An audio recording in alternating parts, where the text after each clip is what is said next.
Okay, well, traditional is still not outdated. You go to a shop near your house, there are line of systems, there are line of the real data. They are trying to solve the same thing, but they are doing it in a different way. Well, financial model helps in a lot of ways. Hi. So for today, I want to know your views on traditional method of bookkeeping. So, what do you think why so many small businesses always rely on memory over metric? Okay, well, traditional is still not outdated. You go to a shop near your house, you will see that old shopkeeper doing the accounting in the old fashion. He will be taking a torn sheet, heavily antique register that you will be writing down what is the order for delivery, what is the cost, what is the payment that is due, and all of that stuff on the way.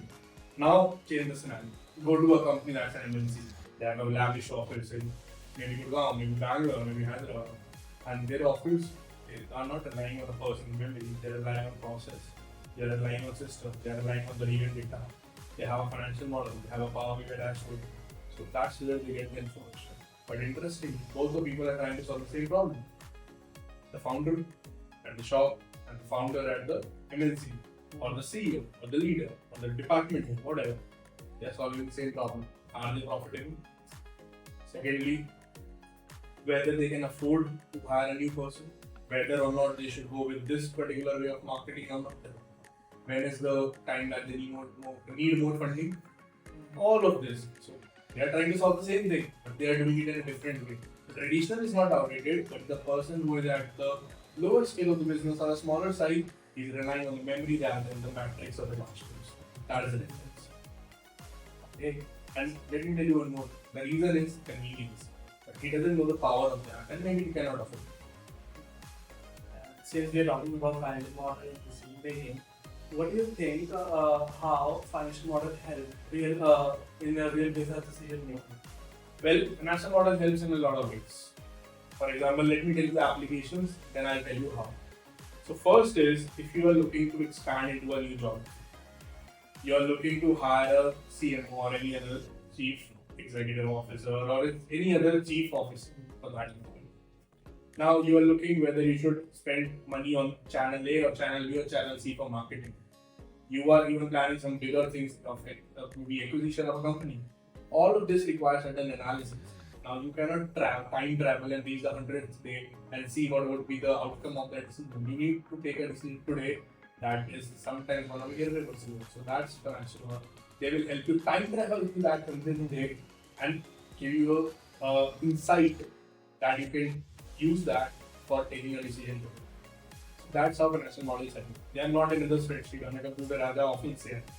That's what I call it. They are something that would give you insight, would give you data, would give you reasons to take a decision or not take a decision.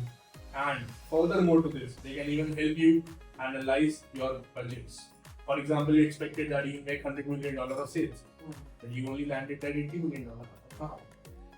Maybe it was a region's issue, maybe it was your raw materials did not come on time, so production got impacted. What is the reason? That will help you go further and analyze all of that, because that is going to be a red flag that models can handle. Okay, but since you have been a pioneer of the industry, in your experience, what do you think the most surprising insight you have found while making a financial model? That's something that I need to think of. Inside, I think profit, cash, returns, these are the insights. Now it depends on the reason of building the model. For example, I want to analyze whether this decision is going to be good or not. I look at the profit. And then profit is theoretical number. The cash actually, what is going to be the benefit. If I'm investing in a business, IRR. So eventually it has to be something related to financial returns, whether it is a margin, whether it is a return. And interestingly, all of this gets translated into whether it would be a successful decision, a strategic decision, or it would be just be a good decision on paper. So that's the insight.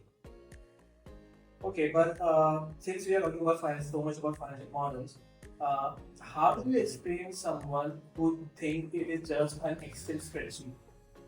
Well, in that case, I would build a financial model for that person and say, use it. I train you, do that, use it for your business. 6 months later, he will call me or she will call me and say, I love this model and I want to refer you to a different. But that being said, financial model is not another cost. It is a tool through which you can take decisions. Just that you don't know how to use it. You can analyze if it is a right thing to do or not a right thing to do, or a bad thing to do or not a bad thing to do. People do not take decisions on their intuition. They should go with facts and analysis, and that's what financial model is.